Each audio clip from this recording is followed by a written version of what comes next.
Allez, on boucle ce chapitre sur les statistiques avec la correction de l'exercice 8, une histoire de classement. Au 23 août 2020, le classement moyen des joueurs que Djokovic a affrontés lors de ses 5 dernières victoires en Grand Chelem était de 50,4.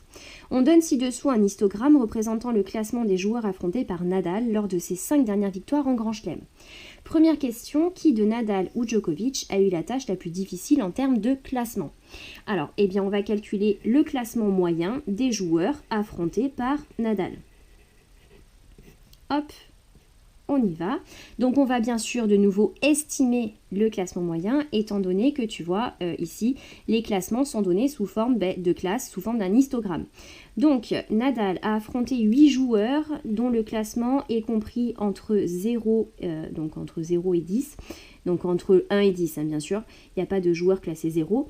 Donc on va prendre, au milieu, on va estimer que ces joueurs-là avaient un classement qui est égal à 5. Donc on va faire 8 fois 5. Plus, entre 10 et 20, on va estimer que ces joueurs-là, ils avaient un classement de 15. Donc on fait 15 fois 2, plus, etc., etc.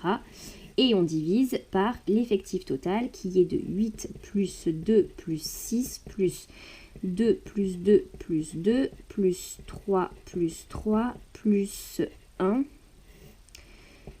plus 2 plus 1 plus 1 plus 1 plus 1.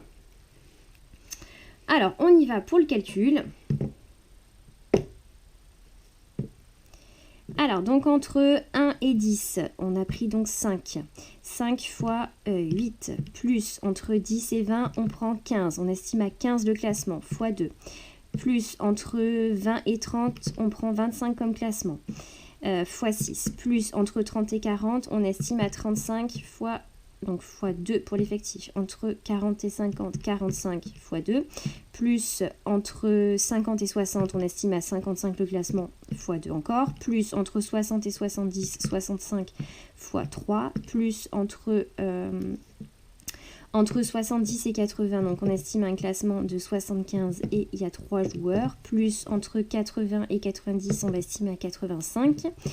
Plus entre 110 et 120, 115 et on a 2 joueurs. Plus entre 120 et 130, 125. Et enfin, non pas enfin, entre 150 et 160, 155. Hop, plus entre 180 et 190, 185. Et entre 200 et 210, 205. Qu'on divise par 8 plus 2, plus 6, plus 2, plus 2, plus 2, plus 3, plus 3, plus 1, plus 2, plus 1, plus 1, plus 1, plus 1. Tac, tac. Et donc, on est à un classement qui est environ égal. Donc, on estime un classement moyen environ à 54,1.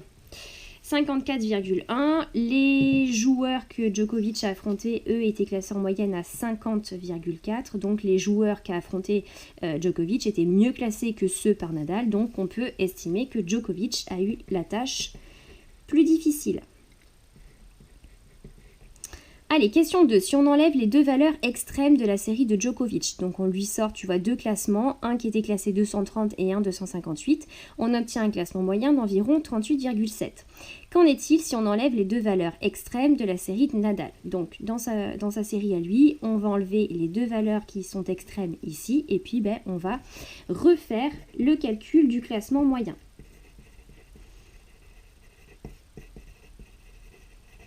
Hop. J'avais oublié la parenthèse ici. Allez, on y retourne. Donc, c'est reparti pour 5 fois 8, plus 15 fois 2, plus 25 fois 6, plus 35 fois 2, plus 45 fois 2, plus 55 fois 2, plus 65 fois 3, plus 75 fois 3, plus 85 fois 1, plus 115 fois 2, plus 125, plus 155.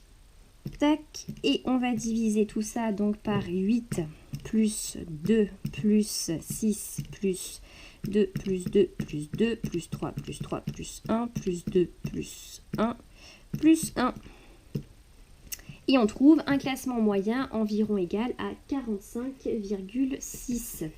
Donc si on enlève les deux valeurs extrêmes, tu vois, Djokovic a affronté des adversaires qui étaient classés, qui avaient un classement moyen d'environ égal à 38,7, alors que Nadal, même en enlevant de nouveau les deux valeurs extrêmes pour sa série à lui aussi, eh bien on obtient un classement moyen de 45,6. Donc Djokovic a de nouveau eu la tâche plus difficile que Nadal. Voilà, c'est terminé pour ce chapitre.